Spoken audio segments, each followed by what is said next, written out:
mà ṣe o ó mà ṣe ikú mà dòró ikú ṣèkà ikú mẹ́ni rè lọ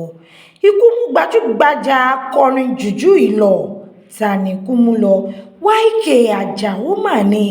ikú mú bàbá ìlọ lánàá òde yìí ó mà ṣe o ilẹ̀ ń jẹ̀yàn ikú pa bítí ikú pa bìtì ikú pa YK Ajoa ẹni ńlá ẹni re gbajúgbajà akọrin jùjú tá bá ń sọ̀rọ̀ nípa àwọn tó gbé jùjú lárugẹ àwọn tó modernize jùjú tó ń jẹ́ kí jùjú wà fún gbogbo àwọn tó ń kọ jùjú pátápátá YK Ajoa mà ní bàbá yìí mà gbèkuru jẹ lọ́wọ́ ẹbọra ní ọjọ́ Friday ni bàbá yìí dágbére fáyé ó mà ṣe o ẹni rè lọ gbogbo wa pátápátá tí à ń gbọ́ jùjú àtàwọn tó ń kọ jùjú ni wọ́n mọ iṣẹ́ ribiribi tí YK Ajoa tí ó ṣe lágboolé jùjú tá a bá ń sọ̀rọ̀ nípa àwọn akọrin jùjú àgbà kò sí bá ṣe máa fọwọ́ wọ́ YK Ajoa sẹ́yìn ṣùgbọ́n ní ìjọ Friday ìjọ Ẹtì náà mà ní bàbá yìí gbèkuru jẹ lọ́wọ́ ẹbọra ni bàbá yìí dágbére fáyé ni bàbá yìí ṣe kíni ni wọ́n gba ọ̀run lọ gbogbo wa la mọ̀ wípé èèyàn rẹ̀ òun ni bàbá yìí ṣùgbọ́n ní àná àti ní èní Saturday ni àwọn ènìyàn ni wọ́n ń gbépò ìyẹnu bẹ́ẹ̀ làwọn gbajúgbajà náà ń ṣe kíni ni wọ́n kóra jọ láti ṣe kíni láti kẹ́dùn YK Ajoa gẹ́gẹ́ bí ẹ ti mọ̀ wípé bàbá yìí náà ní ọmọ tó ń kọrin tó jẹ́ Lateef tí ó ń kọrin èyí ló fi sórí WhatsApp ẹ̀ ní ìjọ Ẹtì wípé my hero is gone my daddy is my hero I know you join the good people bẹ́ẹ̀ náà ni bàbá yìí ó kẹ́dùn bàbá ẹ̀ tòrò ni pé hero ńlá òun ni bàbá ẹ̀ bẹ́ẹ̀ ni Shina Peters ó kọ sórí ẹ̀rọ ayélujára wípé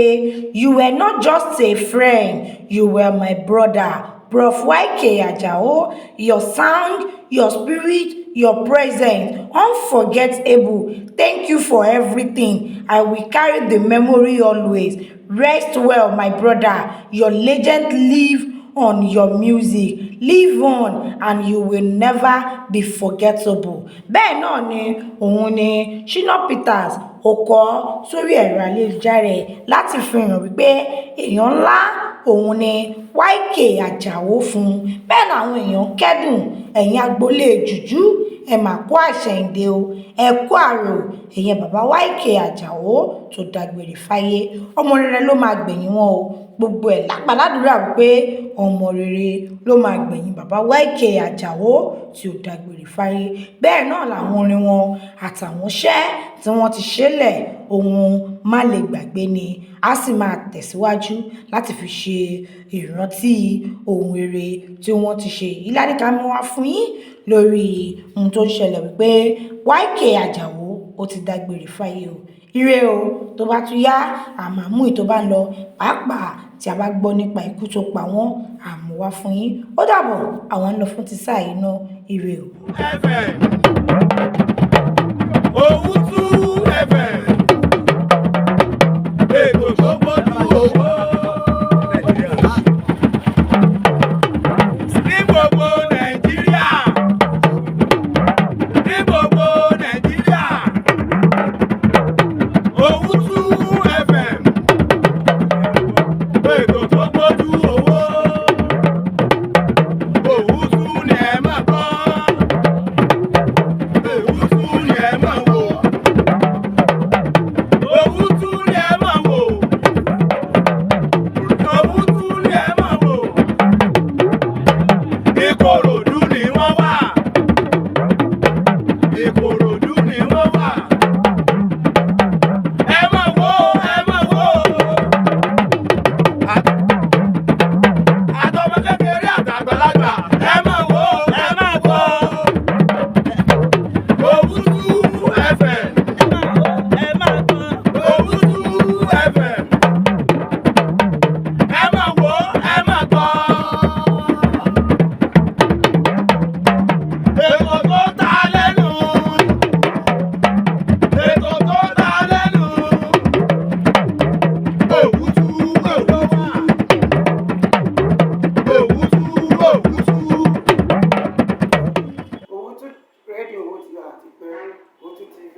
YK Ajoa